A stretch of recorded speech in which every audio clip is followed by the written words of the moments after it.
Oh, it's not the noblest of noble men to do what you do. I'm a very serious guy. I'm very serious. I told you not to fucking smoke weed, fool. Language. Amir K reporting live. I got too high.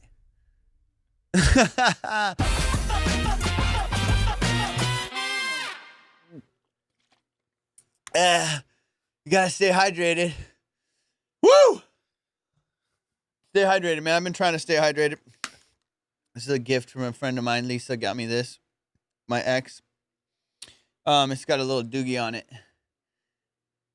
It's so funny. She got it for me and it took forever to get here. And she goes, oh, you're going to love it. Because in the morning, I always pound like a bunch of water.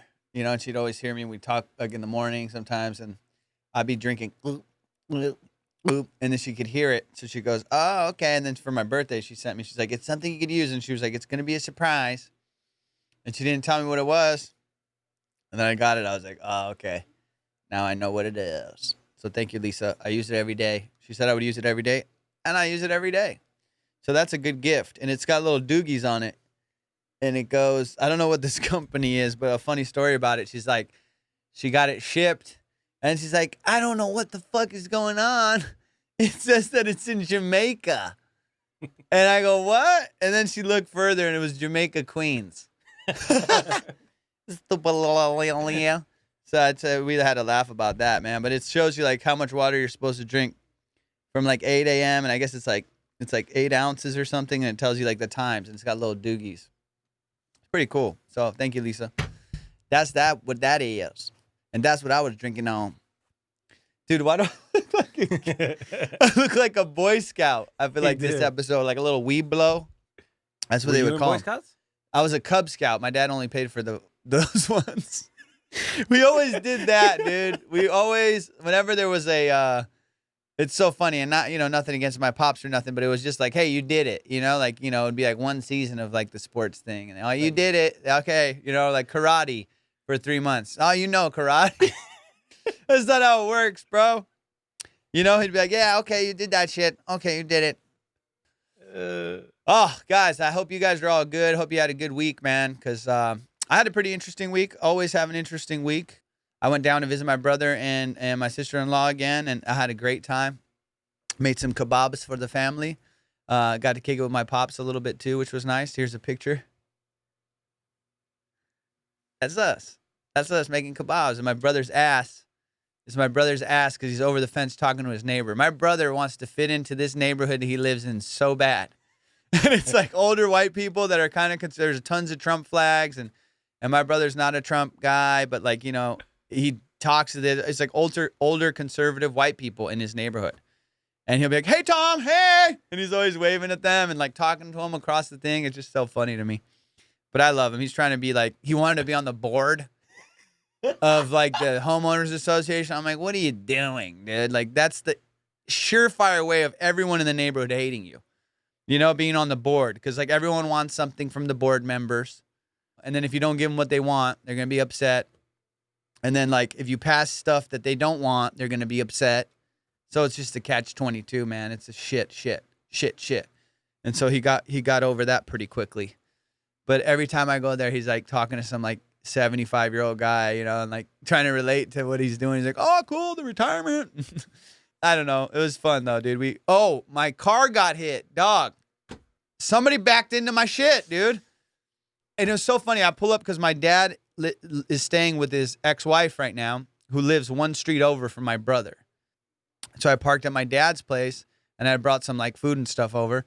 So I pull up, and they have like a little garage, but then there's also parking in that neighborhood, So I'm like, let me just go park it. And then my dad's ex-wife, Bobby, but she's like, oh no, just park here, Amir, and park right in the front. And I'm like, nah, I'm gonna park. There's spots right here. She's like, no, do it. Just pull back right here. And so I fucking parked there. And it's not her fault.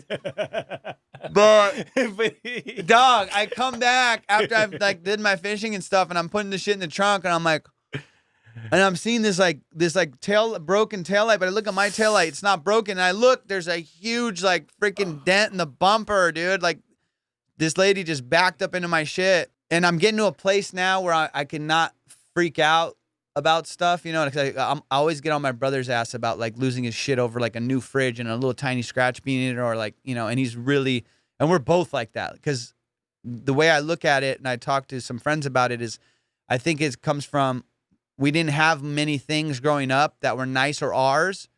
But then when we did get something like a present or a gift, I almost didn't play with the toy. I just spit so hard right here. Damn it. But I wouldn't play with the gift or whatever I got, because I wanted to preserve it and I keep it. It's mine. That's my thing. That's my thing, and I want that thing to stay nice, you know, because I don't get these too often. Let me take care of this thing. So I feel like that's what my brother and I have subconsciously, like, I don't know if that's the right word, but in our head, just going on as we get new things, or like my brother in his new house, and he's got new appliances. So he has a freaking blanket over the stove right now, so it doesn't get scratches. I was using the kebab skewers. He goes, I mean, can you do that outside? Can you do that outside? Because he didn't want the kebab skewer to somehow hit his fucking dishwasher or the sink or something. So I had to go fucking kebab the meat, put the meat on the skewer outside by the outside. That was way worse than you. Because I worked on my thing, JR. I've been working. Because you're bad. I'm bad. You know me, bro. You get in my car, I go, and it's like almost you can't enjoy. But I do. I've gotten to the place where I'm like, dude, just don't say anything. You got it better. You just look. You don't say. Oh, yeah. Yeah, and that look. Your eyes, and I'm like, okay, I get it. That's what I'm saying. So you know that eye, that look that I do, I'll do that, you know, and then hopefully the person reads that like, hey, dude, this guy's uncomfortable about how close my fucking boot is to the leather. Do you know what I'm saying? So that's why but I've gotten better, dude. I've let things go, like to go, okay, it's all stuff. You know, I'm trying to be that with that mantra, and sometimes it's hard, dude. I'm not going to lie. I still have some sort of neurosis or whatever it is. I'm sick.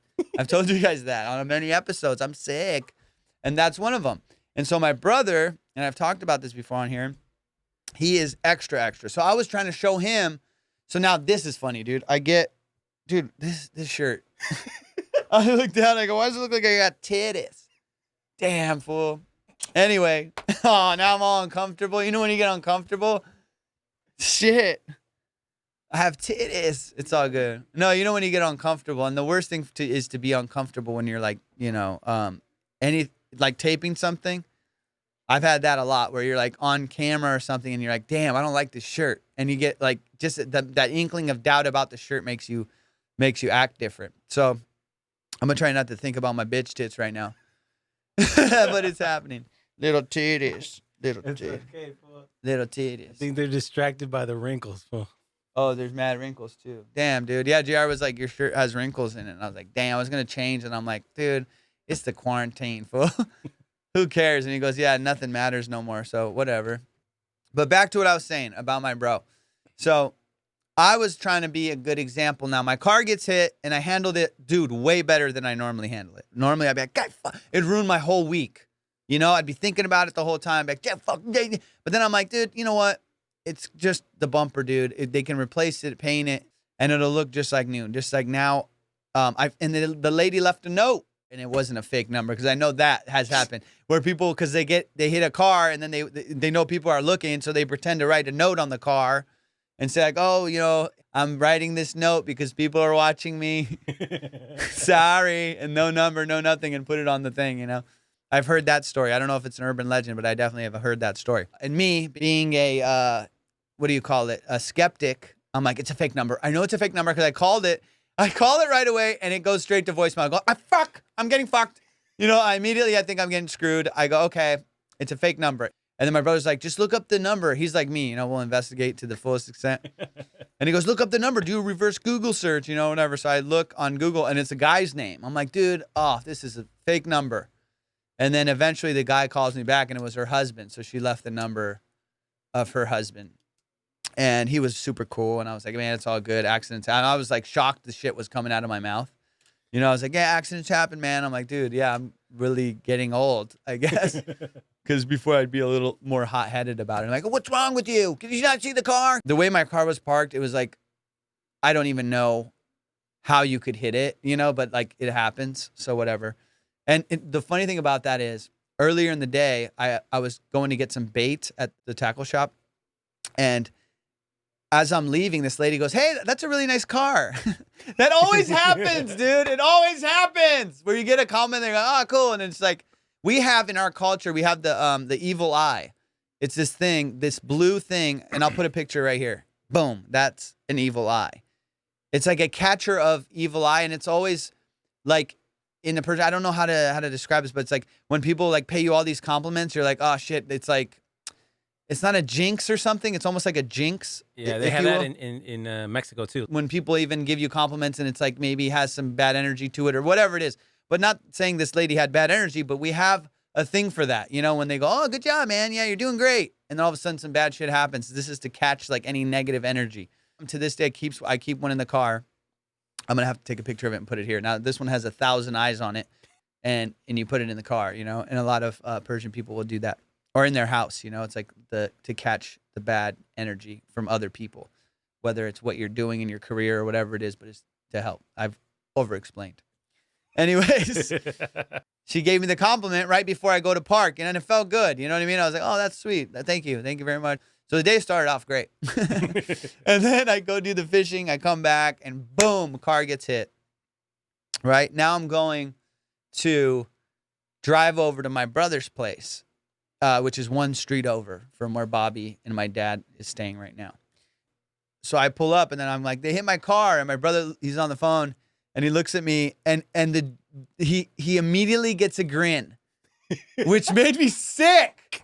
Dude, he goes, "What?" I go, "They hit my car." He goes, and he does this smile, and I'm like, and I didn't say anything then, and then he comes out and I see him. I don't even know if he knows he's doing it.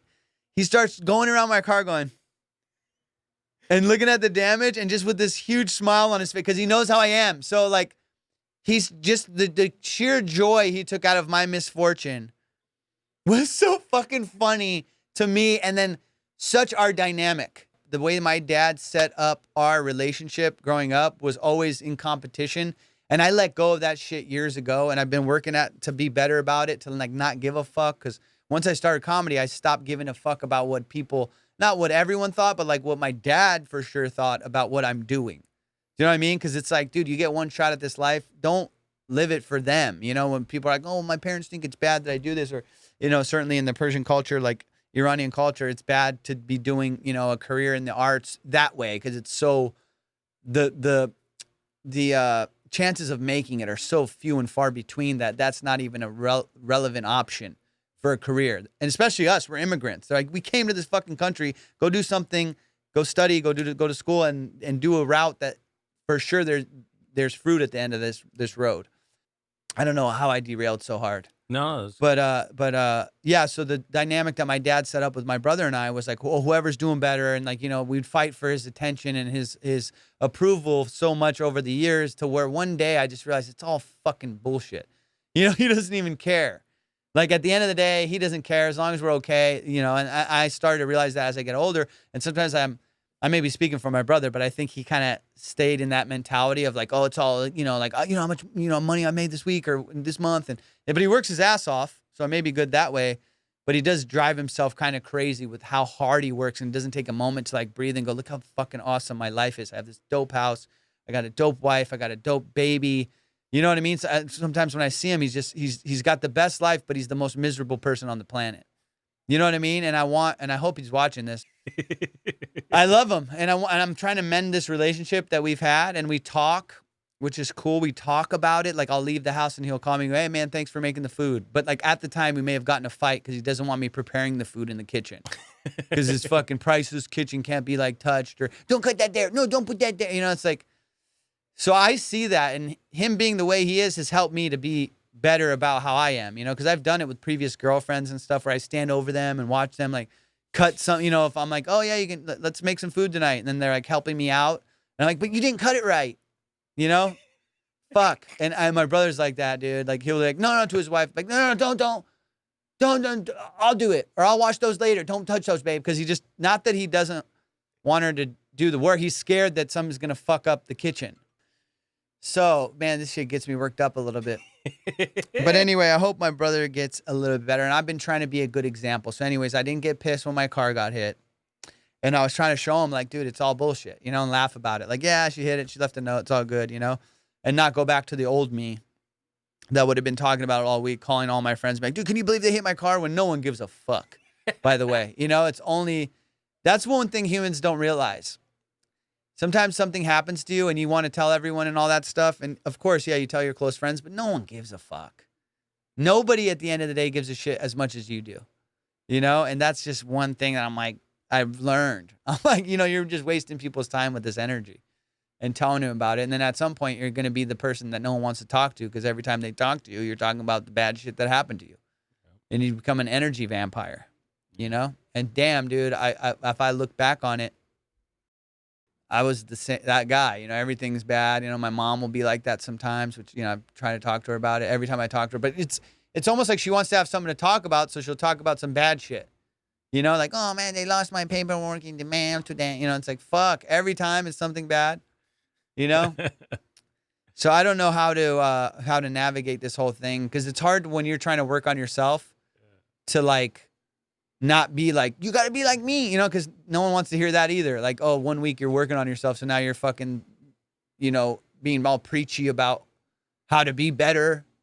You know what I'm saying? Whereas they can work on it on their own and figure it out on their own. So I just hope that they do. I don't know, man. You know, I hope they do because it's, I guess, helping me out because I'm a little more stress-free. You know, I let shit slide a little easier. Let it go is basically what the whole thing of this is.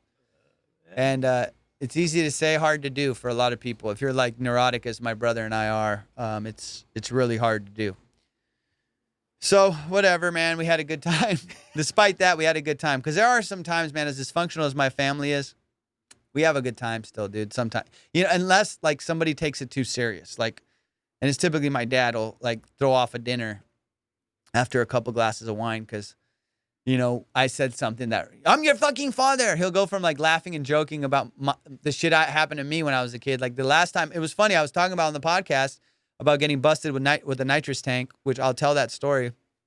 Not on this one, coming up, I promise, because that story is just going to take a long time.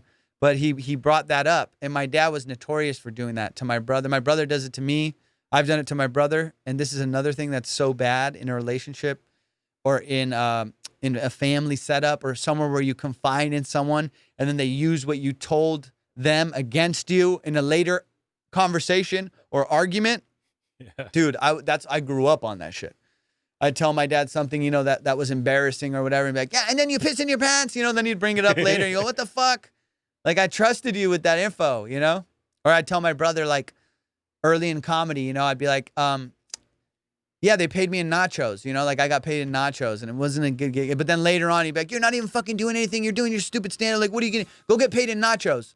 I'm like, you fucking cocksucker, I told you that, like, you know, hope me as my brother, dude. How dare you turn it around? But then I would do that too. When we get backed in a corner, we'll fucking go in and just bring up some like shit you shouldn't be bringing up and that sort of thing. But like we never learned that like the etiquette of that's wrong, you know?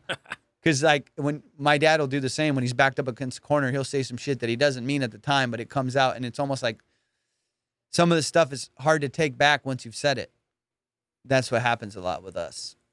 And my brother and my dad were making fun of me about the nitrous incident. You know, the thing is like, this fucking guy, my dad's like, this fucking guy was selling gas he was selling gas when he was 11. Like, didn't get the date, you know, didn't even know what age I was or anything. But my brother's like, yeah, he was. He fucking, you know, and they jump on board and they tag team on me and make fun of me. And I just let it go because I got to. I'm a fucking comedian. Like, you got to be able to take a joke to show them it's all jokes.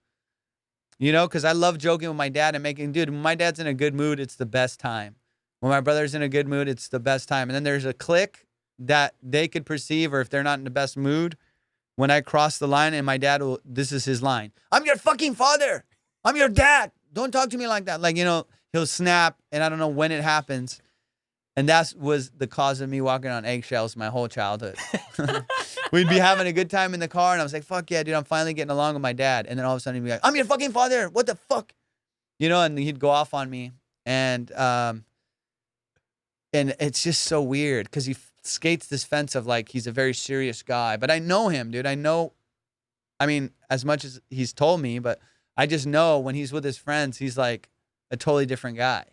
And I just want to have that relationship with my dad, is that he's my homie. Like he's like, I could talk to him about anything. And we're getting there because I forced it, you know, I forced talking to him like that, you know, and just hopefully, and over the years, I think he's realized that, yeah, those things. And I am just who I am now. You know, I'm almost 40 years old, dude. It's like, I am who I am. I'm my own man. And, you know, I talk the way I talk, and I'm his fucking son. So, you know, he could either like it or not. And I know now, like, I used to have a lot of resentment for my dad, but I know now that, like, I try not to go too hard on him. And sometimes I still do, because I have this, like, pent up resentment and aggression over how I was raised, or him not being around, or why I don't know certain things because he never taught me. You know what I mean? Just moral little shit that I have no moral compass about, because you need someone to guide you into that, whether it's a father or somebody just that raised your ass. You know what I mean? So I don't know, man. I want to have a better thing with him, and I want to just be able to talk to him like my buddy. And when I would grow up and see any of my other friends with their families, and that's why I would always be so much closer with their family than my own, you know, like with my friends' families, and I would love going there, and they loved me because I was a model almost son to them, you know, because they showed me the love and the attention that I was seeking from my own family. And so that's why I'm like, damn, dude, I wish I just had that. And dude, our relationship, like my relationship with my mom, is fucking, it's hard for me not to blow up on her about just little small shit, you know, because like I always felt like the adult. I always felt like I was raising her, and I can't go to her for advice. You know, if I go to her for advice, I feel like, you know, she doesn't know what I'm asking, or, you know what I mean? It's like weird, because my dad also set that up, like where I guess subconsciously the resentment came.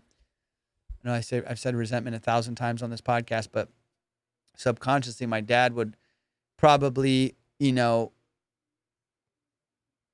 in my brother and I's minds, like he'd call her a 5-minute mom, you know, oh, your 5-minute mom's here, you know, because he'd say she'd come over for 5 minutes or something. And so like you just keep playing that in your head, and you build this resentment, like, oh, she wasn't around. Why wasn't she around? She wasn't around. She wasn't taking care. I was doing my own laundry. Like, but she would come over and then clean our rooms and clean our house. But I don't remember that part. You know, I remember the part where I was doing it myself. And so she tried her best, dude. Our fucking parents tried their best. You got to let it go. And I'm working on it, and I still blow up at her for dumb shit. My fuse with my mom is that big. You know, and it's sad. And it's like, fuck. My friends are like, dude, my friends are always like, why do you treat her? You know, like it looks bad and it's fucking ugly. And it's like, God, I wish. Because I give her that rope, and I go, okay. And then all of a sudden she'll come to a show and make her embarrassed. You know, it's like, fuck, mom, come on. She's yelling at the staff at a comedy club. Like, no, I want the table. And, you know, say, it's like, mom. Oh, most parents will be like, oh, they'll come in there. They don't want to bother their son. It's his night doing a show. I'm not going to make a scene. My mom, exact opposite, dude. She'll come in. It's her show. She'll make a whole scene, get 5 tables in the middle of the thing, you know. And then tell the whole staff, like, oh, no, it's okay. And then they know. I'm like, oh, my God. It's just embarrassing. Whew. Hey. You needed that. Hey, I needed to rant. Thank you guys for being here. Time to change the subject. I'm like getting hot and sweaty, but dude, you got to talk about this shit sometimes. It makes you feel good. And thank you guys for listening. If I don't cut this out completely. Dude, I think that's good, dude. That's more, I think it's a lot of immigrant parents. Immigrant parents do that. Immigrant parents, the same thing. Because a bunch of my friends who have immigrant parents, you're just speaking the exact same timeline, the exact same thing. Right. It's just is the same shit. And we have nowhere to go. You were probably like that too, JR. Yeah, you probably were, because I could see you being like that, because you're very charming with like other people. Like, you know how to be with the parents. I bet you were really good. Fuck yeah. Like my grandma, I love her, but not till like recently have I been okay with her, but small fuse, because she's exactly like me. And then she oh dude, like how your brother takes joy in your pain. Yeah, it's so weird. And yeah, the fuse is so short with them, but then you see, I don't know if you're like me, but I see shit that I hate about myself and my mom, and I go, oh man, and oh my God, she's always late, she doesn't do this, she doesn't respect people's time, so, you know, like a lot of time. And I'm like, fuck, I do that. And I'm that guy to my friends. Do you know what I mean? I'm that guy to my friends. Like, you know, like if you know me, if you're a close friend of mine, like you'll show up, even JR, you know me, dude. You'll show up and I'm in the shower, like when we're supposed to be like fucking ready to go. And it's like, I don't know why, but, and it's about that time ladies and gentlemen.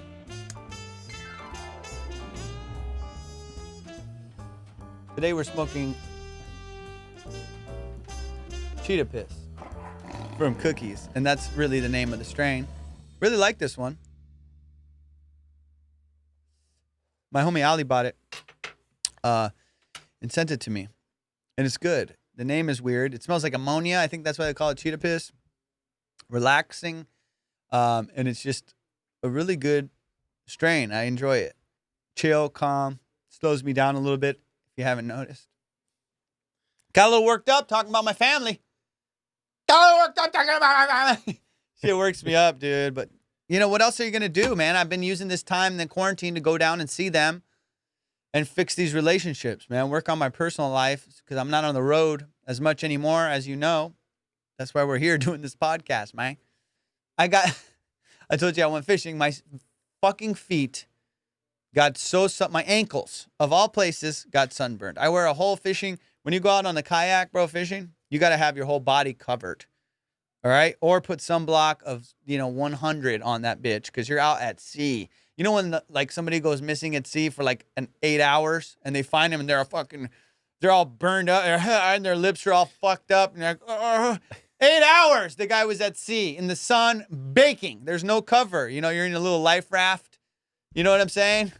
You bake the shit, bro, out there. And the glare off the water is another motherfucker that's getting your ass. Dude, when you go to the tanning beds and they put the old tanning shits where they had the tin foil that blast up? That's what the water is.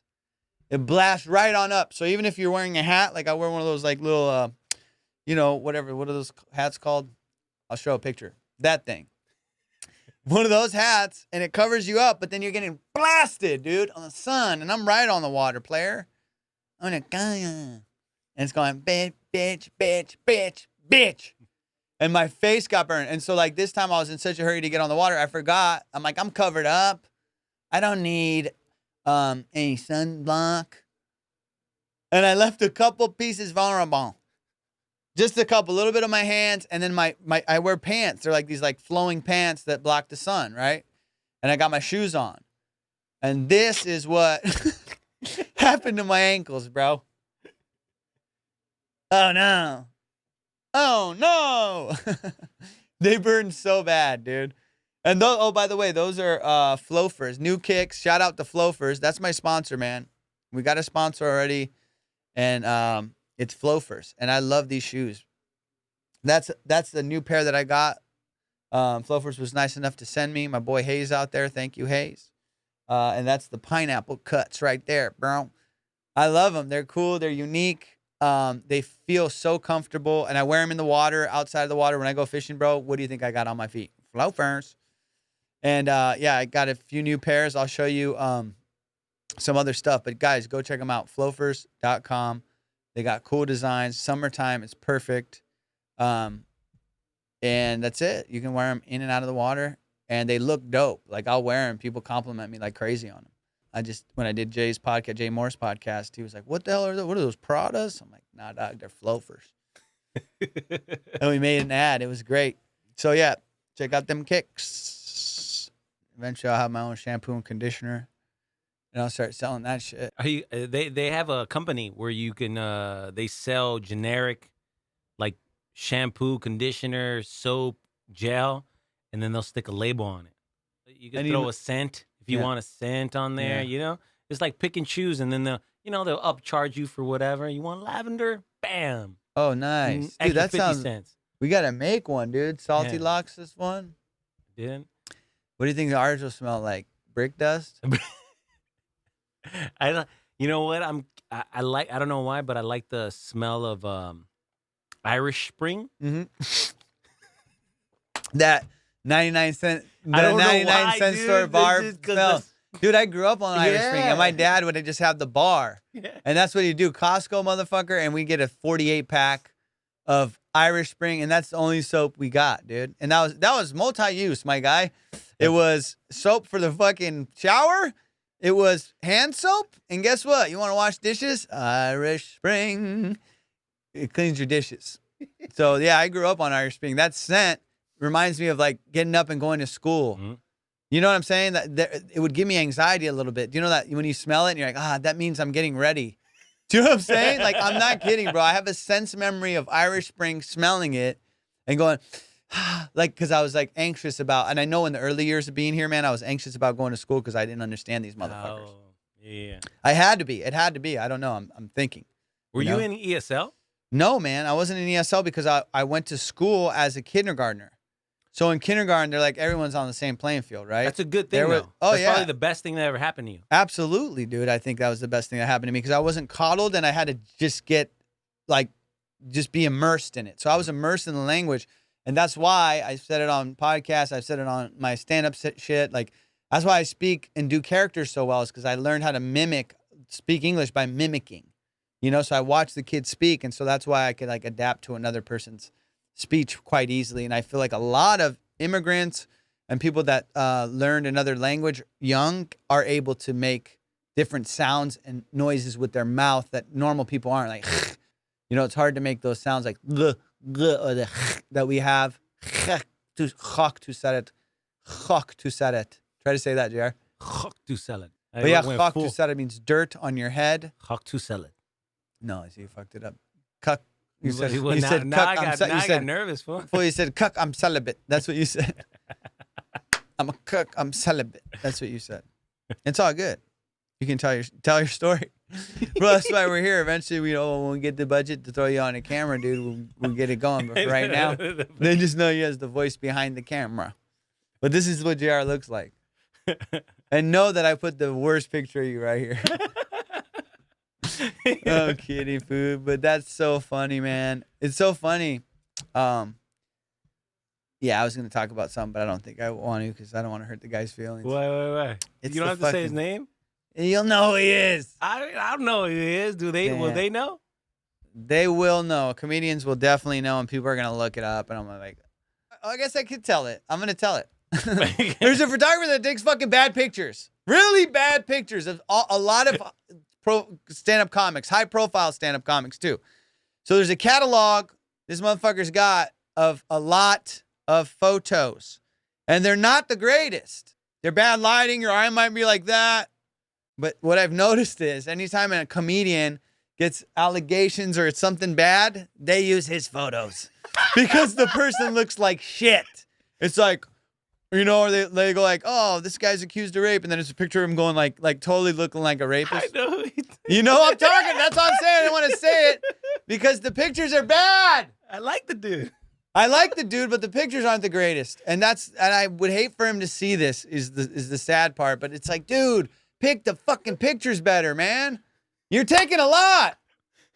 And he's got good equipment. You know it's not the equipment because it's solid equipment. It's like maybe, you know, don't pick the one of the, you know, the guy's eyes closed or the, you know, the thing's fucked up. I don't know. Maybe I'm going too hard on it. But it's so funny that I've noticed every time somebody's in hot water, they use his pictures.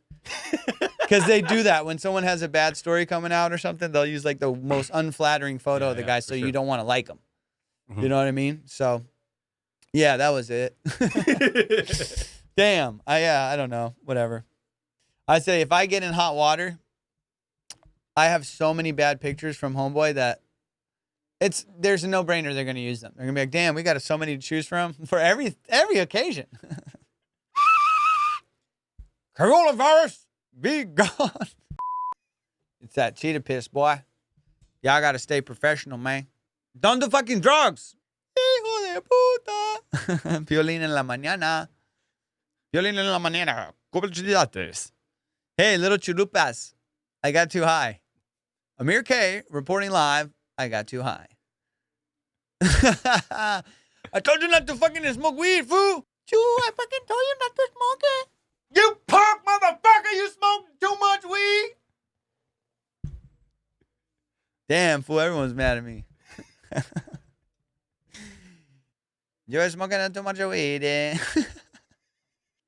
Oh, yeah, I got high for sure. Oh, yeah, I did. Oh, if not the noblest of noble men to do what you do, why would you talk to me like that, sir? You can't talk like that to me, sir. It's the mighty language. Off of this head. Listen, guys, I am a serious person, and I'm your father. That's what my dad would say all the time. I'm a very serious guy. Amir. Don't talk to me like that. I'm very serious. Man, people that take themselves too seriously, why? Why do you take yourself seriously, man? I'm going to start making my own clothes. How about that? Dog, after this quarantine, I'm making my own clothes. So you guys thought, whatever. I keep it simple, dude. I go all black. I go to JCPenney, which I'm pissed about JCPenney closing, dog. Oh, fuck. I thought I had one of the black shirts on. I don't, but you know the black shirts I wear? JCPenney, Stratford. Where are you guys going to go, dude? You get a 3-pack for $20 or something. Sometimes they got the 2-for-1s. Bitch, that's all I wear. Okay? Because I keep it simple. I'm not no Steve Jobs just wearing the same turtleneck because I have other shit I got on my mind that I need to take care of because I'll spend 35 minutes thinking about where to eat on Yelp. So I got the time. I'm made of time. I have the time. Only reason I like them because they fit nice. Once I like the cut of the shirt, I'm going to wear it a lot. So that's it. I'm pissed. JCPenney's going out. Stratford, where you headed? Let me know where you're headed. I'll come along. Macy's? Where's Macy's too fancy for you, Stratford? JCPenney was the bottom of the barrel, huh?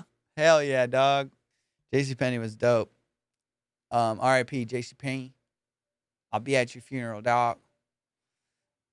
I got to get some new shit. But guess what? I'm making my own clothes. Dude, 2021, your boy's going to be wearing women's shit. Blouses. Dude, I swear to God. By the way, women have so much better clothes options than men do. We only have like a certain limited thing. And then you go to the women's section, dog. Hey.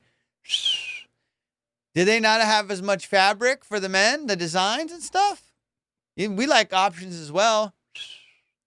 So watch, dude. The new look is going to be all custom fitted. Custom made. I might buy a shirt and put some fucking prints on it. You know what I'm saying? Cut some shit out of it. Who knows, dude? We'll see.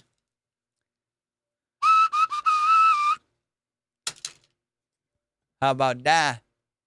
Cash me outside. How about that? Dude, what a great crown, huh? Crown looks good. What? Why not wear a crown? Feels like an old crown. Yeah, like that dude has got a real crown on. Who is he? Who is he?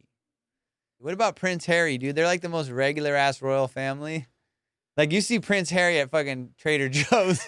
Like I don't want to see my prince somewhere. You know what I mean? That fool should be up in a window waving at my ass, with his hot ass wife. You know what I mean? Not like fucking, excuse me. I was trying to grab tomatoes myself. Don't we know someone who was with his wife? I guess so, man.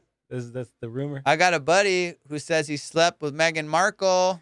That's crazy. I don't want my princess having fucked one of my friends.